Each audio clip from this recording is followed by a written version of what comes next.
Hi everyone, welcome to the YouTube channel of Happy Learning Academy.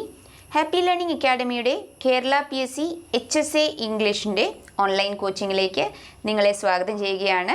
So today we are going to learn about a valediction forbidding mourning, a poem written by Donne. Before that, നിങ്ങൾ ആദ്യമായിട്ടാണ് ഈ channel കാണുന്നതെന്നുണ്ടെങ്കിൽ do subscribe. If you like the content in this video, do share it with your friends and also like and support us. So let's go to the class.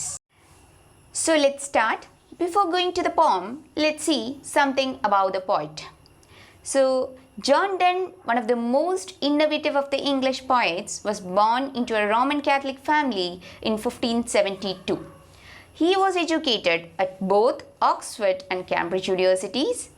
Though he did not take any academic degrees or practice law, he read widely in knowledge areas such as theology, medicine, law, and the classics.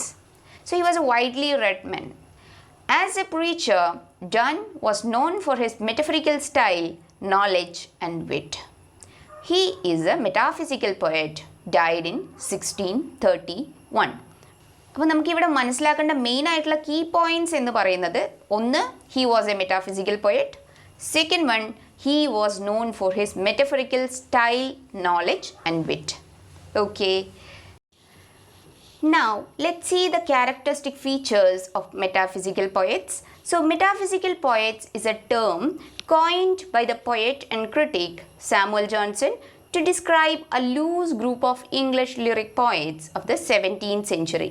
17th സെഞ്ച്വറിയിലെ ഒരു group of English lyric പോയറ്റ്സിനെ describe ചെയ്യാനായിട്ട് Samuel Johnson, പോയറ്റും ക്രിട്ടിക്കും ആയിട്ടുള്ള Samuel Johnson use ചെയ്ത ഒരു ടേമാണ് metaphysical poets എന്ന് പറയുന്നത്. Okay, whose work was characterized by the inventive use of conceits and by speculation about topics such as love or religion. അപ്പോൾ ഈ പറയുന്ന group of poets, they were more focusing on themes such as love and religion, and they were known for the inventive use of conceits. അതുവരെ ഇത്തരത്തിലുള്ള കൺസീറ്റ്സ് റൈറ്റിങ്സിൽ poets use ചെയ്തിരുന്നില്ല. അപ്പോൾ ഇത്രയും inventive ആയിട്ടുള്ള കൺസീറ്റ്സ് നമുക്ക് ഈ പറയുന്ന പോയറ്റ്സിൻ്റെ വർക്ക്സിൽ കാണാനായിട്ട് സാധിക്കും. അപ്പോൾ അത്തരത്തിലുള്ള പോയറ്റ്സിനെയാണ് മെറ്റാഫിസിക്കൽ പോയറ്റ്സ് എന്ന് പറഞ്ഞത്. These poets were not formally affiliated. Most of them did not even know one another or read one another's work. Very interesting, right? Their style was characterized by wit and metaphysical conceits, far-fetched or unusual similes or metaphors, such as in Donne's description of the effects of absence on lovers to the action of a pair of compasses.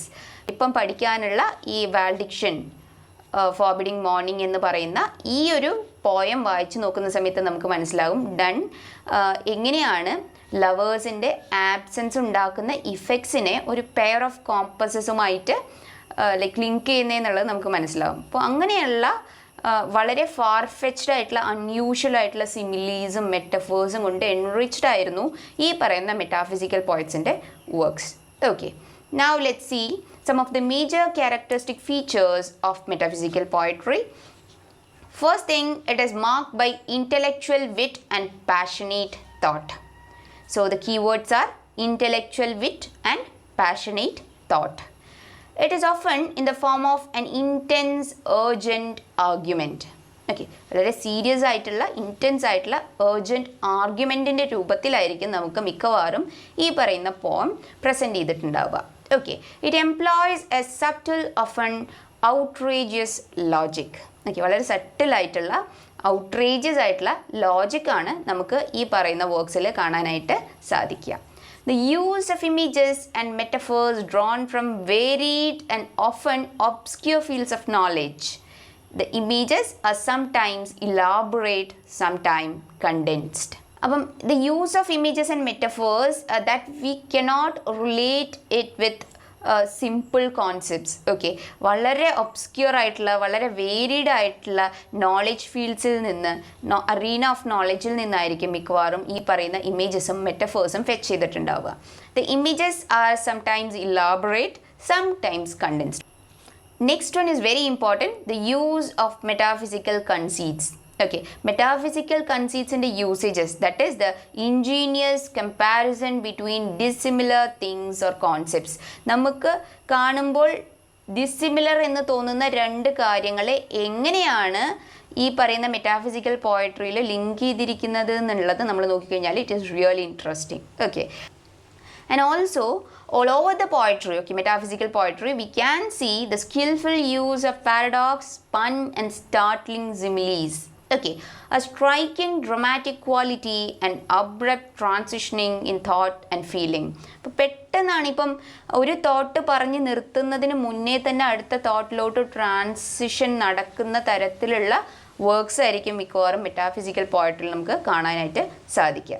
Okay, the poetic language and rhythm are often those of living speech. അപ്പോൾ ഈ പറയുന്ന characteristic ഫീച്ചേഴ്സാണ് സാധാരണ metaphysical പോയട്രിയിൽ കാണാനായിട്ട് സാധിക്കുന്നത്.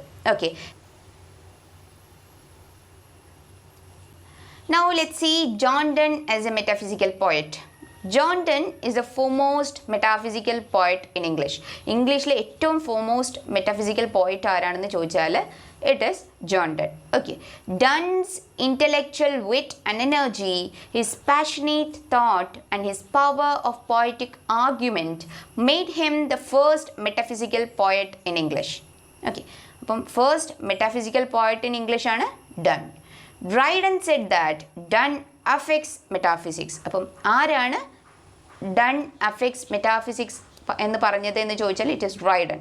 Okay, now he also says and uses nice speculation of philosophy in his love poetry. Okay, Donne's poem A Valediction forbidding Mourning possesses all the characteristic features of a metaphysical poetry. Okay, now let's see more details regarding the poem. It was written in 1611 when the poet parted from his wife for a journey to France. അപ്പം ഫ്രാൻസിലോട്ട് പോകാനായിട്ട് നിൽക്കുന്ന സമയമായിരുന്നു. അപ്പം വൈഫിനെ വിട്ടു പോകുന്നൊരു സമയമാണ്. So ആ സമയത്ത് ഒരു ഫെയർവെൽ നോട്ട് എന്നുള്ള രീതിയിൽ എഴുതിയ ഒരു പോയമാണ് ഇത് എന്നാണ് അറിയപ്പെടുന്നത്. I of the poem may be the poet himself, or the I can be taken to mean an imaginary lover speaking to his beloved. അപ്പം രണ്ട് തരത്തിൽ നമുക്ക് ഇവിടുത്തെ ഈ പോയത്തിൽ യൂസേജ് ഓഫ് ഐ കൺസിഡർ ചെയ്യാനായിട്ട് സാധിക്കും. First one it is the poet himself and the other one is a imaginary lover speaking to his beloved. Okay, now Donne returned from his continental tour in 1612 and was reunited with his wife. അപ്പം ഇതാണ് ആ പോയത്തിൻ്റെ പിന്നിലുള്ള history എന്ന് പറയുന്നത്. Okay, so let's see the summary of this poem. The poem is in the form of an argument made by a lover to his beloved. So ഒരു ലവറും ആ ലവറിൻ്റെ ബിലവഡും തമ്മിലുണ്ടാവുന്ന ഒരു ആർഗ്യുമെൻറ്റിൻ്റെ രൂപത്തിലാണ് ഈ പോയം സ്ട്രക്ചർ ചെയ്തിട്ടുള്ളത്. Okay, the lover wants his beloved not to grieve at the time of their parting. So these two are parting. ഇവർ പിരിയുന്ന സമയത്ത് സങ്കടപ്പെടരുത് എന്ന് പറയുന്ന ഒരു രംഗമാണ് നിലവിലുള്ളത്. Okay, he compares separation to death. അപ്പം ഈ പറയുന്ന സെപ്പറേഷനെ ഡെത്തുമായിട്ടാണ് ഈ പറയുന്ന പോയറ്റ് കമ്പയർ ചെയ്യുന്നത്. Okay, virtuous men die peacefully but ignorant persons are afraid of death.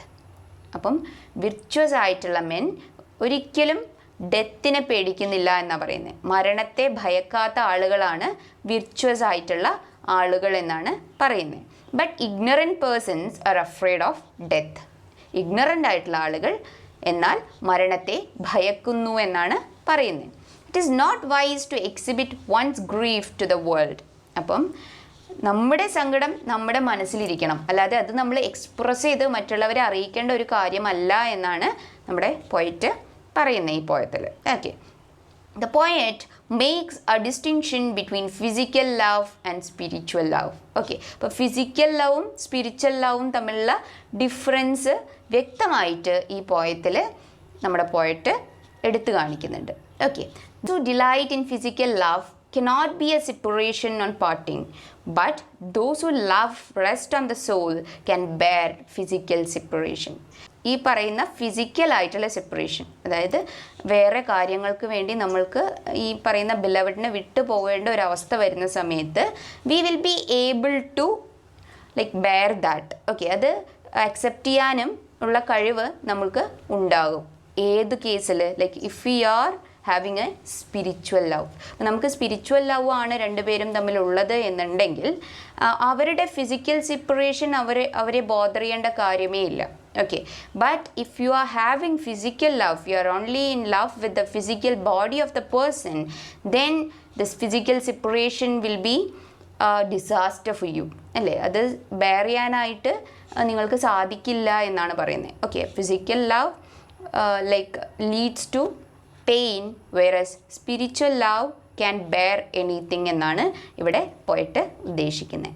Okay, the lover tells his beloved that their two souls are one.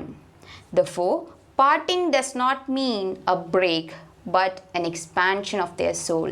നോക്കൂ, ഇവിടെ ലവർ ബിലവഡിനോട് എന്താണ് പറയുന്നത് നോക്കൂ. their two souls are one. അവരുടെ രണ്ട് ആത്മാക്കളും ഒന്നാണ്. so therefore parting does not mean a break.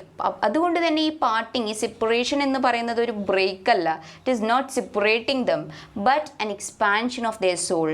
അവരുടെ സോളിനെ, ആത്മാവിനെ എക്സ്പാൻഡ് ചെയ്യിപ്പിക്കുന്ന ഒരു പ്രൊസീജിയർ മാത്രമാണ് ആ പാർട്ടിങ്, ആ സെപ്പറേഷൻ എന്നാണ് ഇവിടെ നമ്മുടെ പോയറ്റ് പറയുന്നത്. Okay, even if their souls are two, they are related to each other in a deep sense. അവരുടെ സോളുകൾ, അവരുടെ ആത്മാക്കൾ രണ്ടാണെങ്കിൽ കൂടി അവർ ഒരു ഡീപ്പ് റൂട്ടഡ് ആയിട്ടുള്ള റിലേഷനിലാണുള്ളത്. Okay, they are related to each other in a deep sense. എങ്ങനെയാണത് റിലേറ്റ് ചെയ്തിരിക്കുന്നത് നോക്കൂ. their souls are connected like the two feet of a compass. ഒരു കോമ്പസിൻ്റെ രണ്ട് ഫീറ്റുകൾ പോലെ അവ കണക്ട് ചെയ്യപ്പെട്ടിരിക്കുന്നു എന്നാണ് പറയുന്നത്. Okay, in compass the soul of the beloved appears like a fixed foot, but when the other foot moves, it also leans and heeds the movement. When the other foot returns after completing a circle, the two feet are united. കോമ്പസിൻ്റെ കാര്യം എടുത്തു കഴിഞ്ഞാൽ അവിടെയുള്ള fixed foot എന്ന് പറയുന്നതാണ് beloved. Okay, and the other moving foot is the lover. അപ്പം ഈ fixed foot already fixed ആയി നിൽക്കുകയാണെന്നുണ്ടെങ്കിലും ഈ ലവറിൻ്റെ അല്ലെങ്കിൽ ആ അതർ ഫൂട്ടിൻ്റെ മൂവ്മെൻ്റ് അനുസരിച്ച് അതിന് സർക്കിൾ കംപ്ലീറ്റ് ചെയ്യാനായിട്ട് ഹെൽപ്പ് ചെയ്യുന്ന തരത്തിൽ അത് ലീൻ ചെയ്ത് കൊടുക്കാറുണ്ട് എന്നാണ് പറയുന്നത്. And after completing the movement of a circle the two feet are united. ആ രണ്ട് ഫീറ്റും വീണ്ടും പഴയ പോലെ യുണൈറ്റ് ചെയ്യപ്പെടുന്നു എന്നാണ് പറയുന്നത്. So the lover persuasively argues that the firmness of his beloved will be enable him to return to her safety after his journey. അപ്പം ഇവിടെ ലവർ പറയുന്നത് എന്താണ്? Firmness of his beloved. Okay, ആ ബിലവഡിൻ്റെ ആ ഫേംനെസ് ആണ് സേഫായിട്ട് ആ ജേണിയിൽ നിന്ന് തിരിച്ചു വരാനായിട്ട് ഈ പറയുന്ന ലവറിനെ പ്രേരിപ്പിക്കുന്നത് എന്നാണ് പറയുന്നത്. Okay, so over here the love of a lover and his beloved is compared to the compass. Okay, now let's see the analysis of the poem. It is a very simple analysis, so you'll be able to like grasp the meaning and its essence in a very easy way. So in stanza 1 and 2 we can see that parting is compared to death. Okay, separation is compared to death. The poet says that virtuous men die peacefully, so the lover tells his beloved that they can also part peacefully without a display of tears and sighs. In stanza 1 and 2 പാർട്ടിങ്ങിനെ മരണവുമായിട്ടാണ് compare ചെയ്തിരിക്കുന്നത്. And what the poet is saying is that virtues men എങ്ങനെയാണോ മരിക്കുന്നത്, വളരെ പീസ്ഫുള്ളായിട്ടാണ് മരിക്കുന്നത്, അതുപോലെ തന്നെ ഒരു തരത്തിലുള്ള tears and size അങ്ങനെയുള്ള ഇമോഷണൽ ആയിട്ടുള്ള ടെർമോയിൽസ് ഒന്നും ഇല്ലാതെ ഓക്കെ വി ക്യാൻ പാർട്ട് എന്നാണ് പോയറ്റ് അവിടെ പറയുന്നത്. Now in stanza 3 parting should not affect us just as the movement of the celestial bodies do not affect the earth. Celestial bodies ആയിട്ടുള്ള sun, moon, stars ഇങ്ങനെയുള്ളതെല്ലാം move ചെയ്യുന്നുണ്ടെങ്കിലും അതൊരിക്കലും ഭൂമിയിലുള്ള നമ്മളെ affect ചെയ്യുന്നില്ല, അല്ലേ? നമ്മളത് അറിയുന്നില്ല. അതുപോലെ ആയിരിക്കണം നമ്മളുടെ പാർട്ടിങ്, നമ്മുടെ സെപ്പറേഷൻ എന്നാണ് പോയറ്റ് സ്റ്റാൻസ 3 പറയുന്നത്. Now in stanzas 4 and 5, for those who love rests on the senses, parting is unbearable. But those who love is spiritual can easily bear separation. നമ്മൾ നേരത്തെ പറഞ്ഞ ആ ഒരു കോൺസെപ്റ്റ് തന്നെയാണ്. ഫിസിക്കൽ ലവിൽ വിശ്വസിക്കുന്ന ആൾക്കാർക്ക് ഫിസിക്കലി സെപ്പറേഷൻ വരുന്ന സമയത്ത് അത് താങ്ങാനായിട്ട് സാധിക്കില്ല. പക്ഷേ സ്പിരിച്വലി ലവ് ചെയ്യുന്ന ആൾക്കാർക്ക്, ഓക്കെ, അവർക്ക് ഈ പറയുന്ന സെപ്പറേഷൻ, ഫിസിക്കൽ സെപ്പറേഷൻ ഒരു വലിയ ബോദറേഷൻ ആയിട്ട് തോന്നേണ്ട കാര്യമില്ല എന്നാണ് ഇവിടെ പോയറ്റ് പറയുന്നത്. Now in stanza 6, the lover tells his mistress that their souls are one. Now in stanza 6, the lover tells his mistress that their souls are one. Therefore, parting does not mean break but expansion of their soul. ആറാമത്തെ സ്റ്റാൻസയിൽ lover പറയുന്നത് ഇതാണ്: നമ്മുടെ ആത്മാക്കൾ ഒന്നാണ്. അതുകൊണ്ട് തന്നെ ഈ parting അല്ലെങ്കിൽ ഈ ഒരു സെപ്പറേഷൻ ഒരു ബ്രേക്ക് ആയിട്ട് കാണേണ്ട ആവശ്യമില്ല, മറിച്ച് ഇത് നമ്മുടെ സോളിനെ എക്സ്പാൻഡ് ചെയ്യുന്ന ഒരവസ്ഥയാണ് എന്നാണ് ഇവിടെ പോയറ്റ് പറയുന്നത്. In stanza 7 and 9, he says, even if their souls are two, they are like the 2 feet of compasses. The soul of the beloved is like the fixed foot of the compass. When the other foot moves, it also leans and heeds the movement. The other foot rejoins the fixed foot after completing the circle.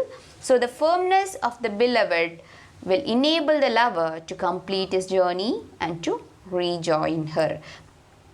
ഒരു foot fixed ആയി നിൽക്കുന്നുണ്ടെങ്കിലും രണ്ടാമത്തെ ഫൂട്ടിൻ്റെ circular motion complete ചെയ്യാനായിട്ട് മുഴുവനായിട്ടുള്ള സപ്പോർട്ടും കൊടുക്കുന്നത് ആ fixed ഫൂട്ടാണ് എന്നാണ് അദ്ദേഹം പറയുന്നത്.